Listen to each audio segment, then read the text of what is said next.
আসসালামু আলাইকুম ওয়া রাহমাতুল্লাহ। আমি মোহাম্মদ হাবিবুর রহমান বলছি মার্কাজুত তাজবিদ ইন্টারন্যাশনাল মাদ্রাসা থেকে। সারা দেশে ডেঙ্গু আতঙ্ক। কিছুক্ষণ আগে নিউজ পাওয়া গিয়েছে যমুনা টিভি থেকে যে সারা বাংলাদেশে ৮০ জনের উপরে মারা গেছে ডেঙ্গু জ্বরে এবং ১১০০-র উপরে রোগী হাসপাতালে ভর্তি হয়েছে একদিনে।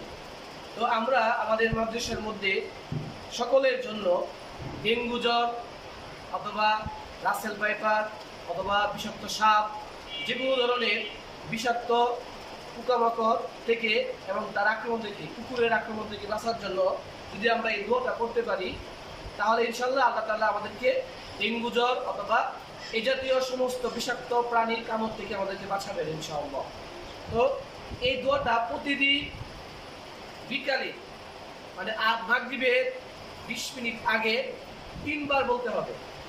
এটা আমি এই ডেসক্রিপশন বক্সে অথবা আমার ভিডিও চলার নিচে আমি দিয়ে দিলাম, এখানে আপনারা দেখবেন।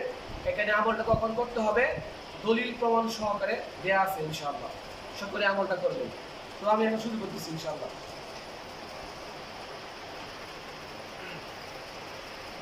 আসসালামু আলাইকুম।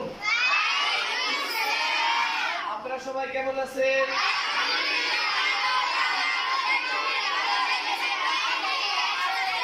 আলহামদুলিল্লাহ, আল্লাহ তাআলা আমাকে খুবই ভালো রেখেছে।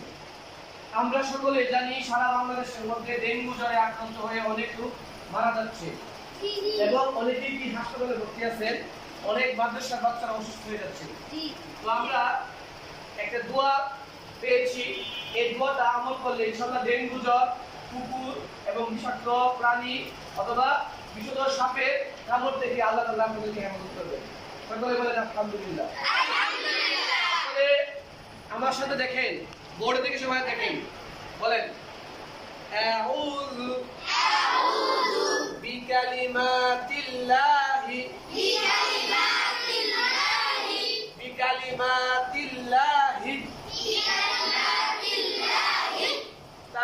তাম্মাতি মিন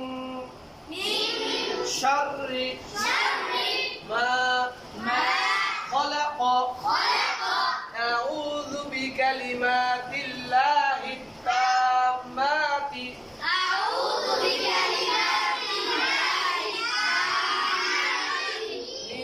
شر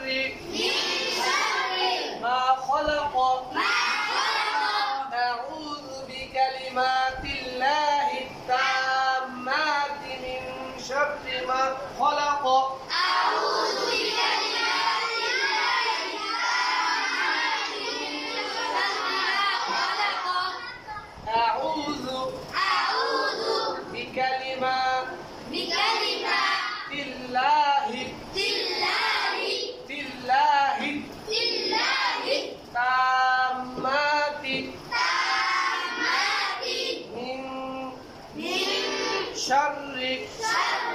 ما خلق أعوذ بكلمات الله التامات من شر ما خلق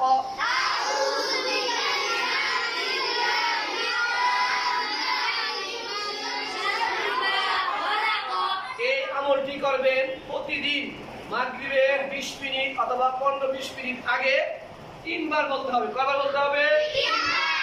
ইনশাআল্লাহ যদি আপনারা এই আমলটা করতে পারেন, ডেঙ্গু জ্বর, ডেঙ্গু মশা, বিষাক্ত পোকামাকড় এবং কুকুরের আক্রমণ এবং বিষধর সাপের কামড় থেকে আল্লাহ তাআলা আপনাকে হেফাজত করবেন।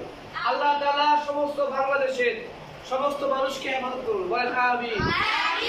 আল্লাহ তাআলা সবাইকে আল্লাহর আযাব থেকে রক্ষা করুন। বলেন আমিন। সকলকে ধন্যবাদ। আসসালামু আলাইকুম ওয়া রাহমাতুল্লাহ।